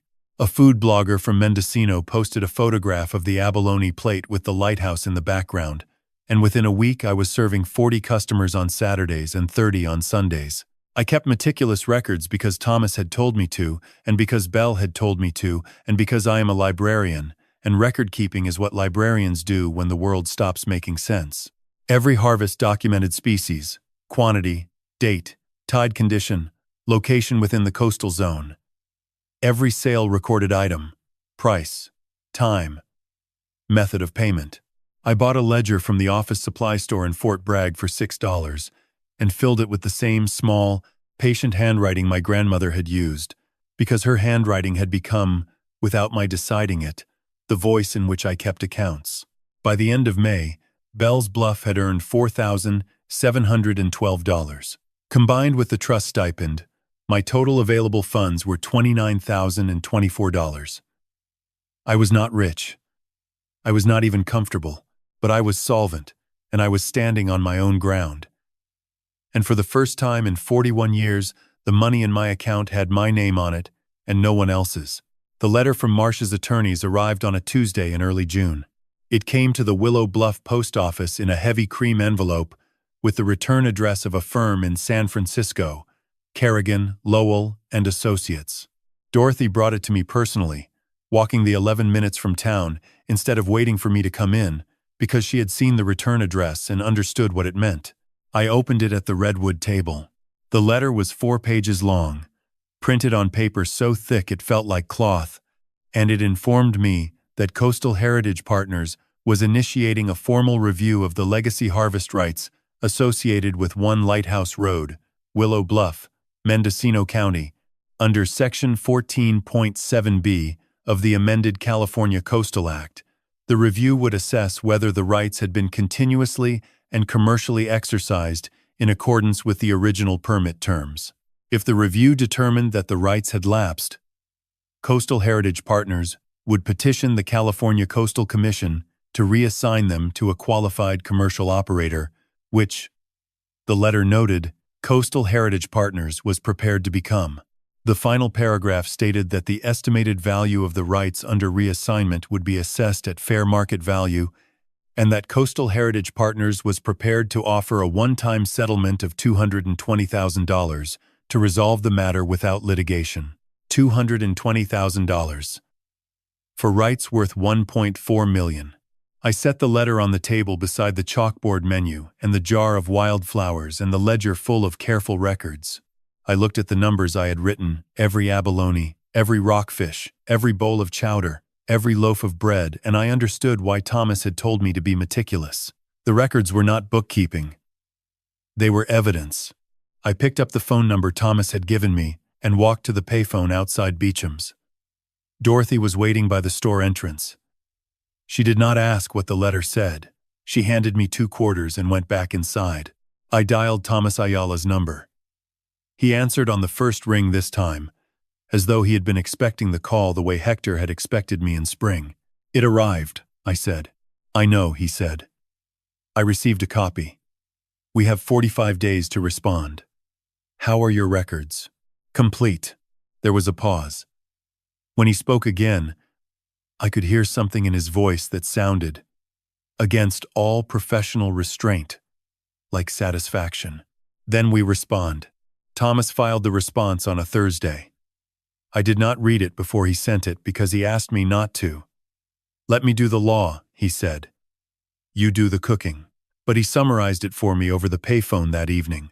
The response documented 4 years of continuous harvest activity under the legacy permit, supported by Hector's records from 2020 through 2023 and my own records from March through June of this year. It cited 7 precedents in California coastal law, establishing that personal harvest by a trustee acting on behalf of a beneficiary constituted valid exercise of commercial rights. It requested that the Coastal Commission dismiss the review petition as procedurally unfounded. Marsh won't stop here. Thomas said. He'll find another angle. People with $2.8 million invested in an idea do not walk away because a lawyer sends a letter. He was right. The next angle arrived 3 weeks later. And it did not come from Marsh. It came from San Francisco. I was cleaning the prep counter on a Sunday afternoon when a man I did not recognize walked up the harbor road toward the shop. He was in his mid-40s. Tall, wearing clothes that were expensive in the way that expensive clothes look when they are designed to appear casual. He ordered the chowder, ate it slowly, and then asked if I had a moment to talk. His name was Marcus Webb. He was a real estate consultant, he said, and he had been hired by a group of investors. He did not name them to assess development potential along the Mendocino coast. He had heard about Bell's Bluff. He had heard about the Lighthouse. He was impressed. Mrs. Calloway, I'm not here to threaten you or make demands. I'm here to present an opportunity. The investors I represent believe that the Lighthouse property and its associated assets could serve as the anchor for a broader coastal experience, a destination that preserves the heritage of this place while making it accessible to a wider audience. They are prepared to offer a partnership structure in which you retain ownership of the property and the trust remains intact while they develop the surrounding infrastructure. Cabins, a trail system, a visitor center. Your shop becomes the centerpiece. And the harvest rights? Marcus smiled the way people smile when they have anticipated a question and prepared for it. The harvest rights would be licensed, not sold, not leased to a joint operating entity in which you hold a controlling interest. You would continue to harvest. You would continue to cook. But the scale would increase, and the revenue would increase with it. We're talking about annual income in the low 6 figures, Mrs. Calloway, for doing exactly what you're already doing. I wiped the counter with a cloth and said nothing for a long time. The offer was more sophisticated than Marsh's letter. It was designed to sound like collaboration rather than acquisition. But the structure was the same: someone else's money flowing through my land, someone else's name beside mine on documents, someone else's arithmetic determining the value of what Bell had built. Who are the investors? I asked. I'm not authorized to disclose that at this stage. Is Nathan Marsh one of them? Marcus's smile did not change, but something behind it shifted a recalculation, the kind I had watched Martin perform 1,000 times when a conversation moved somewhere he had not planned. I can tell you that the investor group includes individuals with deep experience in coastal hospitality and a genuine commitment to environmental stewardship. That's not an answer. It's the answer I'm able to give today. I folded the cloth into a rectangle Bell's way and placed it beside the sink. Mr. Webb, I appreciate you coming. The answer is no. The harvest rights are not available for licensing, partnership, or any other arrangement that places them in a structure I did not build and do not control. If your investors would like to buy chowder, the stand is open Saturdays and Sundays, 10 to 4. Marcus left his business card on the counter. I put it in the drawer beneath the cash register and did not look at it again. That evening, I walked to Dorothy's house for the first time. She lived in a blue clapboard cottage 3 blocks from the store, with a garden that wrapped around 3 sides and a porch that faced the harbor. She had invited me to dinner: roasted chicken, potatoes from her garden, a bottle of wine she had been saving for what she described as a Tuesday worth opening it for, even though it was Sunday. Over dinner, she told me about a woman named Miriam Soto. Miriam was Martin's sister. I had met her twice during the marriage, once at a Thanksgiving in 2004, once at a funeral in 2011, and both times she had been quiet in a way that I had interpreted as shyness, but that Dorothy, who had received a letter from Miriam 2 weeks ago, described as caution. She wrote to the store, Dorothy said, addressed to the woman at the lighthouse. She didn't have your name. She said her brother has been telling the family that you left voluntarily, that you abandoned the marriage, that you refused the settlement and walked away with nothing because you were, being her word, dramatic. I set my fork down. She said she doesn't believe him. She said Patricia called her last month and told a different version, and the 2 versions don't match. She said she has documents, financial records from Martin's business that she believes you should see. She asked if I could pass along her phone number. Dorothy placed a folded piece of paper beside my plate. On it was a phone number with a San Francisco area code and a single line in handwriting I did not recognize. I am sorry it took me this long. I looked at the paper and thought about the hallway on Cabrillo Street, where Tom Wynne had turned his face away as Oliver Brandt closed his briefcase. I thought about all the people who had seen something and said nothing, and I thought about this woman, Martin's own sister, who had seen something and chosen, however late, to speak. "Do you want me to call her for you?" Dorothy asked. "No," I said. "I'll call her myself." I helped Dorothy wash the dishes. We did not speak about Miriam again that night, but when I walked back to the lighthouse along the cliff path, with the stars sharp above the fog line and the ocean steady below, I carried the phone number in my pocket like a second key, small, brass-colored in my mind, opening a door I had not known existed. I called Miriam on a Monday morning from the payphone. She answered the way people answer when they have been waiting for a call they are not sure will come quickly, with a breath held just before the word. "Ruth?" "Yes. Thank you for calling. I wasn't sure you would." Her voice was lower than Martin's, steadier, and it carried the particular weight of someone who has been rehearsing a conversation for weeks. She did not waste time on pleasantries. She told me she had worked as a bookkeeper for Martin's consulting firm for 11 years, from 2009 to 2020, and that during that time she had noticed irregularities in the financial records that she had initially attributed to sloppy accounting and later understood to be deliberate. Martin moved money. Ruth. Not large amounts at any one time, he was too careful for that, but consistently. Small transfers from the joint accounts into a business operating account that you were never listed on. The transfers started in 2012, after your mother-in-law's estate was settled, and they continued monthly until the divorce. Over 12 years, the total was approximately $110,000. $110,000. Moved in increments small enough to avoid notice, from accounts I had trusted Martin to manage because he had told me, early in the marriage, that finances were his responsibility and libraries were mine. I had accepted that division the way I had accepted so many others, not because it was fair, but because resistance required a kind of energy I had been trained to redirect toward silence. "Why didn't you say something sooner?" I asked. The pause lasted long enough for me to hear the harbor bells through the phone booth glass. "Because he's my brother. And because I told myself the irregularities might have explanations I didn't understand. I'm a bookkeeper, not a forensic accountant. I wasn't sure, and when you're not sure about family, you wait. You wait too long." Her voice tightened. "Patricia called me in April. She told me you had left voluntarily with $63. She said it as though it were a fact. The same way Martin says things, flat, rehearsed, expecting no follow-up questions. But I asked a follow-up question. I asked her how a woman leaves a 41-year marriage voluntarily with $63. And Patricia couldn't answer. She started to. And then she stopped.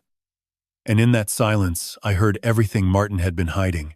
Miriam had spent the next 2 weeks pulling records. She still had copies of the financial documents from her years at the firm backup files she had kept on a personal hard drive, not out of suspicion, but out of the professional habit of a bookkeeper who believes that numbers should never exist in only one place. She had organized the transfers chronologically, cross-referenced them with the joint account statements I had never reviewed, and compiled a summary that showed, month by month, the quiet extraction of $110,000 from a marriage into a business account bearing only Martin's name. "I mailed copies to the address in Willow Bluff," she said. "Dorothy, the woman at the store, she confirmed you were there. The package should arrive this week." "Miriam." "Yes? What do you want me to do with this?" Another pause. This one was different, not hesitation but consideration.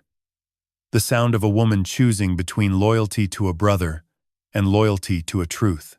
"I want you to give it to your attorney. I want you to protect yourself. And I want you to know that not everyone in Martin's family agreed with what he did.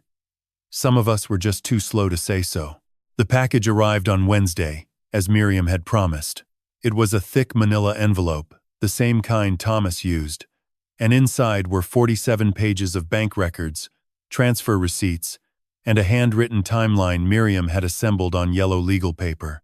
The timeline began in January 2012 and ended in February 2024, 1 month before the divorce. The final transfer was $4,200, moved on February 14th, Valentine's Day.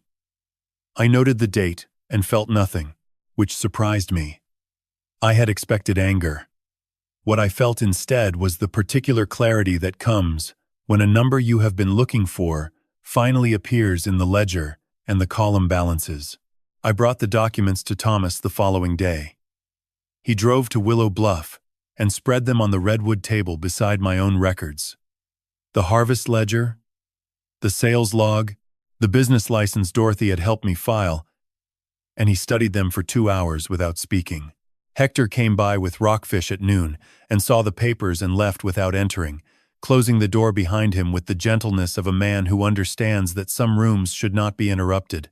At 2 o'clock, Thomas removed his reading glasses and set them on the table. "This changes the landscape significantly," he said. "Martin's transfers establish a pattern of financial misconduct during the marriage. Under California community property law, you may have a claim to recover a substantial portion of these funds. More immediately, this documentation undermines any argument Marsh's attorneys might make about your financial standing or the legitimacy of your presence on this property. You are not a woman who walked away with $63 because she chose to. You are a woman who was systematically deprived of $110,000 over 12 years. The narrative is different, and in law, narrative matters." He began making notes on a legal pad.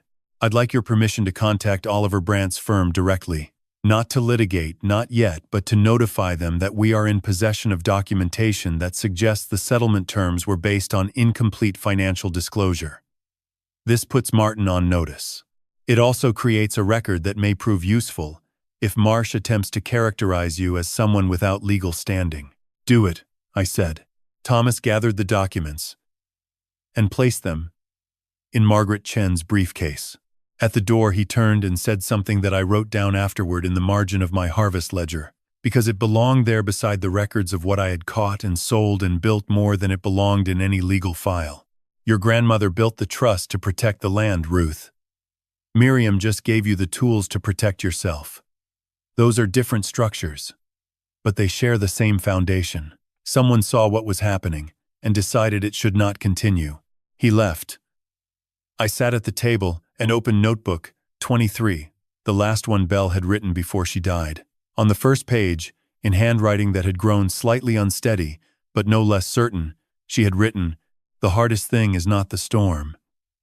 The hardest thing is the years of calm water that make you forget you know how to swim." I closed the notebook and went outside and fed the bees. Martin called on a Saturday. I was behind the counter at Bell's Bluff, serving the lunch rush 32 customers that day. A new record when Dorothy came up the cliff path, carrying her portable phone with her hand over the speaker and an expression I had never seen on her face. It was the expression of someone holding something unpleasant and trying to decide whether to set it down or hand it over. "It's your husband," she said. "Ex-husband. He called the store. I told him you were working, and he said he would wait." I wiped my hands on the cloth, took the phone, and walked around the back of the shop to the bench facing the ocean. I could hear the customers on the other side of the wall, the murmur of conversation, the clink of spoons against ceramic, and I held that sound like a counterweight before I spoke. "Martin. Ruth." His voice had not changed. It was the same measured baritone he had used for 41 years in arguments, in silences, in the particular tone he adopted when he was about to explain why something I wanted was impractical. But there was a new texture beneath it now, something I had never heard before, and it took me several seconds to identify it. It was uncertainty. Martin Calloway was uncertain, and he did not know how to wear it. "I received a letter from your attorney," he said. "Thomas Ayala. Regarding financial disclosures from our settlement. Yes, I want you to know that I'm willing to discuss this. I think we can come to an arrangement that doesn't need to escalate. Un arrangement? A correction.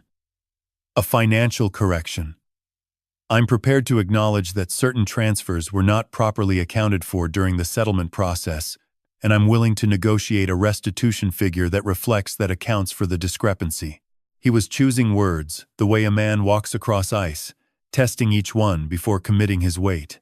I listened to him negotiate with his own sentence and recognized, with a clarity that was almost physical, the voice of a man who has been told by his own lawyer that the documents Miriam provided are authentic and indefensible. How much? I asked. I think a reasonable figure would be in the range of $40,000 to $50,000. The transfers totaled $110,000. Martin. Over 12 years. Silence.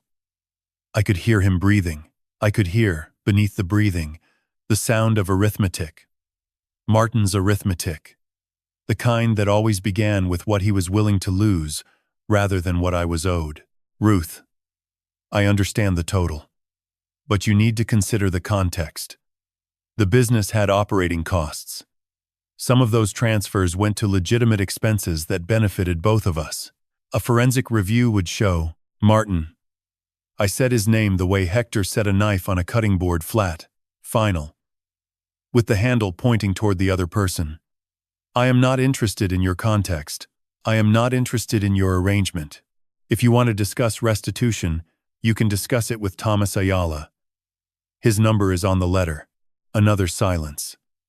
This one was longer. And when he spoke again, the uncertainty had curdled into something else. Not anger, exactly, but the particular frustration of a man who has always controlled the arithmetic and is now being told that someone else has seen the ledger. I hear you've built a food stand up on the coast somewhere. Patricia mentioned it. She saw something online. A photograph. She said it looked. He stopped. Recalculated. She said it looked like something your grandmother would have done. I held the phone and looked at the ocean and let that sentence exist in the air between us. Patricia had seen the photograph. Patricia had recognized Belle in it. And Patricia had mentioned it to Martin not as a compliment but as a fact, which meant that somewhere in my daughter's carefully constructed alignment with her father, a crack had appeared wide enough for Belle's name to pass through. It is something my grandmother would have done, I said. It is something my grandmother did do. She planned it. She drew the blueprints. She left the recipes. She built a trust to protect the land it stands on. She did all of this because she watched you, Martin. For years. She watched you. And she knew. I did not raise my voice. I did not need to. The words had the weight of 27 notebooks behind them. And they landed the way Hector's abalone bar landed beneath a shell. One clean angle. No second chance. Martin did not respond for 11 seconds. I counted. I'll have my attorney contact yours, he said. And then the line went dead. I sat on the bench for a long time after that. The lunch rush ended. The last customers left. Hector came up from the harbor with the afternoon's catch, 3 lingcod, and a bag of sea urchin, and set them on the prep counter without speaking. He glanced at me through the serving window, read whatever he saw on my face, and went back down the path. Dorothy came for the phone at 4 o'clock. She sat beside me on the bench, and we watched the fog build along the southern horizon, a white wall advancing slowly across the water like a curtain being drawn. What did he say? She asked. He offered $40,000 to $50,000 for $110,000 worth of stolen money. He called my life's work a food stand. And he told me that Patricia saw the photograph. Dorothy was quiet for a moment. Which part matters? I thought about it. The money mattered because it was mine. The dismissal mattered because it was familiar. But the part that mattered most, the part I carried back to the lighthouse that evening and held in my mind the way I held Belle's key against my chest, was that Patricia had seen the photograph, and she had seen Belle in it. And she had said so. It was not forgiveness. It was not reconciliation. It was a crack. And cracks let light in. And light was what lighthouses were built to hold. I fed June. I checked the bees. I opened Notebook 24 and read until the candle burned down to the wax. Belle had titled it Patience, and every page was about waiting for things to grow. Sourdough, gardens, hives, trust, and the particular slow repair of a woman who has been told for decades that her voice is less important than her silence. Thomas called on a Thursday in late August to tell me that Marsh's petition had been denied. The California Coastal Commission had reviewed the harvest records Hector's 4 years and my 4 months and determined that the legacy rights had been continuously and commercially exercised in accordance with the Procurde original permit terms. The petition filed by Coastal Heritage Partners was dismissed with prejudice, meaning it could not be refiled. The harvest rights remained with the trust. They remained with me. Marsh's project isn't dead, Thomas said. He can still build the resort. He just can't build the restaurant he wanted. Without the harvest rights, his farm-to-table concept falls apart. He'll either redesign or walk away. Either way, the coast is yours. I hung up the payphone and stood in the afternoon light outside Beecham's and felt something I did not immediately have a word for. It was not triumph. It was not relief. It was the sensation of a wall that you have been bracing yourself against, suddenly not being there, the stumble forward into open space, the recalibration of muscles that had been tensed for months. Dorothy came out of the store and saw my face. Good news? The rights are safe. She nodded once. The way she nodded at everything, neither surprised nor unsurprised. Simply acknowledging that a thing she had considered likely had now become true. Then it's time, she said. She was right. For 5 months I had been running Belle's Bluff as a weekend stand 2 days a week. 3 menu items, a chalkboard, and a bench. It was time to become what Thomas had described and what Belle had planned. A real restaurant. Not large, not ambitious in the way that Martin would have understood ambition, but permanent, daily. A place that the town could rely on the way it relied on the harbor and the post office and Beecham's green awning. I spent September building. Hector and I extended the stand's footprint by 8 feet on the ocean side, creating a covered dining area with 4 tables and 16 chairs. The tables were redwood, built by Walt Trevino, who refused payment and accepted instead a standing dinner reservation for himself and his wife every Friday. Dorothy sourced the chairs from an estate sale in Mendocino, mismatched, wooden, each one a different height and color, which gave the dining area the feeling of a room that had been assembled by memory rather than design. I added a wood-fired oven. Hector knew a mason in Elk who built it from local sandstone and fire brick. The smoke rose through the chimney and caught the coastal wind and carried the smell of burning oak across the bluff and into town. Dorothy told me later that 3 people came into the store that afternoon and asked what was burning on the hill. The Lighthouse, she told them. The Lighthouse is burning again. The new menu had 7 items. The original 3 abalone steak, rockfish chowder, sourdough with honey, and 4 additions drawn from Belle's notebooks. Sea urchin toast with lemon and chive, smoked lingcod with roasted beets, a honey and lavender cake baked in the wood oven, and a sourdough pizza with wild mushrooms and goat cheese from a farm in Anderson Valley. Each dish had a story. Each story was true. I wrote them on the back of the menu in Belle's handwriting, not a copy of her handwriting, but the handwriting I had absorbed from reading 27 notebooks until her letters had become part of my own. The grand opening was on the first Saturday of October. I did not advertise.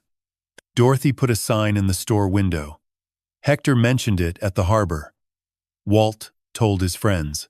The food blogger from Mendocino, who had returned twice during the summer, posted a photograph of the new dining area, with the lighthouse in the background, and the caption, "The best meal on the Northern California coast is being served by a woman who arrived with $63 and a key." 71 people came that first day. They lined up along the cliff path in the October sun, and I served them from 10 in the morning until 6 in the evening. And Hector worked beside me for the first time, not as a teacher but as a partner, filleting and plating, with the same precise hands that had maintained the lighthouse for 4 years while waiting for me to arrive. Dorothy came at noon and stayed until close, managing the tables, pouring water, telling customers the history of the lighthouse in the particular tone of a woman who has lived in a place long enough to own its stories. Revenue that day, $1,094. I counted it in the coffee tin that night and then moved it to the lockbox Thomas had recommended I purchase because the numbers had outgrown a tin. And then, at 7 o'clock, as I was wiping down the last table in the blue light of early evening, a car pulled up on the harbor road. It was a rental. I could see the sticker on the bumper, the same kind as the first customer who had ordered chowder 5 months ago. The driver's door opened. A woman stepped out. She was in her late 30s, wearing clothes that were slightly too formal for the coast, and she stood beside the car for a long moment, looking up the cliff path at the lighthouse and the shop and the sign that read Belly's Bluff in imperfect block letters. I knew her before she turned around. I knew her the way you know a word you have not spoken in years. The shape of it still in your mouth. The weight of it still in your chest. Patricia. She turned and saw me standing behind the counter with a cloth in one hand and the day's last traces of flour on my apron. She did not wave. She did not smile. She stood beside the rental car and looked at me across the distance between us, 40 feet of cliff path, 5 months of silence, 41 years of a thing neither of us had known how to name, and waited. I set the cloth on the counter. I walked to the edge of the dining area. And I waited too. The lighthouse stood behind me. The ocean exhaled below. And between us, in the last light, the distance held its breath. She crossed the 40 feet slowly. Not hesitantly. Patricia had never been hesitant, but with the deliberate pace of someone who knows that the distance is not just physical and that walking too fast would suggest she had not considered what lay inside it. She reached the edge of the dining area and stopped at the table nearest the counter, the one Walt Trevino had built from salvaged redwood, and placed her hands on the back of a chair. "I didn't call because I didn't know what to say," she said. "I still don't. But Aunt Miriam told me that not knowing what to say is not the same thing as having nothing to say." And she was right. I stood behind the counter. I did not move toward her, and I did not move away. I let her hold the weight of the first sentence the way I had been taught to hold Belle's sourdough, gently, but without letting go. "Sit down," I said. She sat. I poured her a glass of water from the pitcher I kept on the counter. She held it with both hands the way the first customer had held the chowder bowl 5 months ago. And I saw, in that gesture, something I had not seen in my daughter since she was 9 years old. The particular vulnerability of someone holding something warm and ordinary and needing it more than they expected. "I came because of the photograph," she said. "The one the blogger posted. I saw it on my phone at 2 in the morning, and I looked at it for an hour. The sign, the lighthouse, the counter. It looked like she stopped. Swallowed. It looked like everything you never let yourself have. Everything I was told not to have." The correction landed between us like a knife laid flat on a table. Patricia looked at the counter, and then at the ocean, and then at me. "Yes," she said. "That's more accurate." We sat in silence for a while. The fog was coming in, and the lighthouse beam I had not yet restored the original light, but Hector had installed a modern navigation beacon at Thomas's recommendation to reinforce the property's active maritime status, swept a thin white arc across the water every 4 seconds. I counted 3 rotations before Patricia spoke again. "Dad told me the divorce was mutual. He said you agreed to the terms. He said the $63 was a miscalculation by the attorney, a clerical thing, and that a correction was being processed. I believed him because—" She paused. "Because it was easier to believe him. Because believing him meant I didn't have to look at what I had done. I sat in that kitchen and watched you sign those papers, and I told myself it was necessary. That's the word I used. Necessary. Who packed the suitcase?" I asked. I had wondered this since the first night. Someone had packed winter clothes. Someone had thought about where I would go. Patricia looked at her hands. I did. You packed winter clothes. I knew about the lighthouse. I knew you had the key. I thought. Her voice broke for the first time, a small fracture, barely audible over the sound of the waves. I thought if you went there, you would be warm enough. I didn't think about what that meant. I didn't think about the fact that I was packing a bag for my own mother to leave her own house. I packed the heavy coat, the wool socks, the scarf Belle knitted, Belle's scarf. It was in the bottom of the Samsonite. I had found it the first night, and pressed it to my face, and breathed in cedar and lavender, and the faintest trace of beeswax. I had not worn it because the weather had turned warm, but I had hung it on the hook beside the door where Belle's coat had once hung, and it had stayed there like a sentinel. Patricia, why are you here? She reached into her bag and placed a folder on the table. It was thinner than Miriam's, perhaps 10 pages, and it was not financial records. It was correspondence. Emails between Martin and Nathan Marsh, printed on standard office paper, dated from January through July of this year. I found these on Dad's laptop last week. He left his email open. I wasn't looking for them, but I saw the name Marsh, and I remembered Aunt Miriam mentioning a developer. The emails show that Dad has been in communication with Marsh since before the divorce was finalized. Marsh contacted Dad first. He asked about the Lighthouse property. Dad told him that you would not be living there, that the property would be unoccupied, and that the harvest rights could likely be challenged if no one exercised them. He suggested the timing. She stopped, breathed, continued. He helped Marsh plan the challenge, Mom. He gave Marsh the information about the trust because Oliver Brandt had researched it during the divorce and determined it couldn't be broken. But Dad told Marsh that the rights clause was the weak point, that if no one harvested commercially, the rights could be reassigned. He did this before I sat at that kitchen table, before you signed anything. He had already decided to send you away with nothing and then help someone else take what was left. The emails sat on the redwood table. The lighthouse beacon swept its arc. The fog thickened. And I understood, in the quiet clarity, that Belle had spent 27 notebooks teaching me to find the full architecture of what Martin had built. Not a divorce, but a demolition, designed to leave me with nothing, and the coast with no one standing on it. Does your father know you're here? No. Does he know about the emails? He will. When your attorney contacts him. She looked at me. Her eyes were Martin's eyes, the same dark brown, the same steady focus. But what was behind them was not his arithmetic. It was something older and more costly. It was the particular courage of a person dismantling the version of their father they had carried for 38 years, and choosing, in its place, the truth. I'm not asking you to forgive me, she said. I'm asking you to let me sit here. I went behind the counter and heated oil in the cast-iron skillet.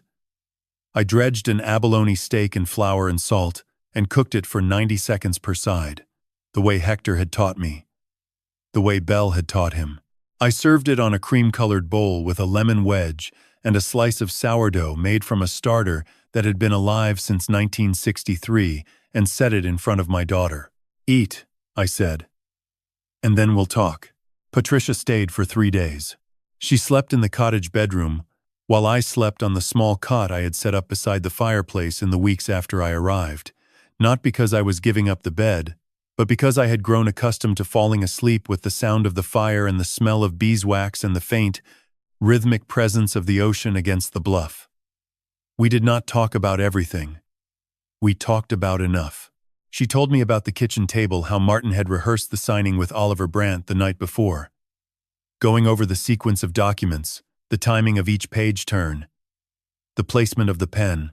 She told me about Tom Wynne standing in the hallway, how he had come to return a book he had borrowed from me years ago and had walked into the middle of something he did not understand. She told me that Tom had called her afterward and said, "Your mother looked like someone leaving a building that was on fire," and that Patricia had hung up the phone and sat in her car for 20 minutes before driving home. She told me she was sorry. She said it once, plainly, without embellishment. standing at the kitchen counter while I fed June. I did not say it was all right, because it was not all right. I said, I know. Because I did. And because some words need to be received without being repaired. On the third morning, Patricia drove back to San Francisco. Before she left, she stood in the doorway and looked at the cottage, the redwood table, the beeswax candle, the hook where Belle's scarf hung beside the door, and said, I want to come back, not today, but eventually. If that's something you would allow, it's something I would allow. She nodded. She did not hug me. She walked to the car and drove away, and I watched the rental disappear down the harbor road and felt the particular ache of a wound that has been cleaned but not yet closed. Cleaning is not healing, but it is the step without which healing cannot begin. Thomas called 2 weeks later. Martin's attorney had agreed to a restitution of $87,000 less than the full 110, but more than the 40 to 50 Martin had initially offered. Thomas recommended I accept. It's not everything, he said, but it's enough to build with. And the emails Patricia provided have made Martin's legal position untenable. If Marsh attempts anything further, we now have documented evidence that the original challenge was coordinated with your ex-husband. That's fraud, Ruth. And everyone involved knows it. I accepted. The $87,000 was deposited into the trust's operational account in November. Combined with the stipend and the restaurant revenue, my total funds exceeded $120,000. I did not count the number often. I had learned, in 7 months on the bluff, that money is a tool and not a temperature. It tells you what you can build, not how warm you are. In December, I finished reading the notebooks, all 27. The final entry in Notebook 27, dated 3 weeks before Belle died, was not a recipe or a lesson or a diagram. It was a list of things she wanted me to know, written in the slightly unsteady hand of a 91-year-old woman who understood that the page she was writing on might be the last. The sourdough will outlive us both. Feed it, and it will feed you. The bees know more than we do. Watch them. The ocean does not give freely. It gives precisely. Do not sell the coast. Stand on it. You were never the third person in any room. You were always the first. I closed Notebook 27 and set it on the shelf beside the others. Then I reached for the envelope sealed with beeswax, the one that had been waiting since my first night. The one stamped with Belle's thumbprint and the words, "When you are ready." I was ready. I broke the seal with my thumbnail. The wax cracked along the line of Belle's thumbprint, and inside was a single sheet of paper, folded once. Belle's handwriting. One paragraph. Ruth, if you are reading this, then you have done what I could not do for you. You have arrived, and you have stayed, and you have built something from the ingredients I left behind. I do not know what shape your life has taken. I do not know who hurt you or how badly, or whether the hurt has healed. But I know this.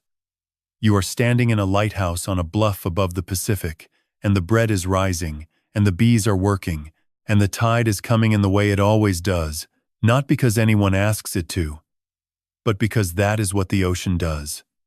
It returns. You are the ocean, Ruth.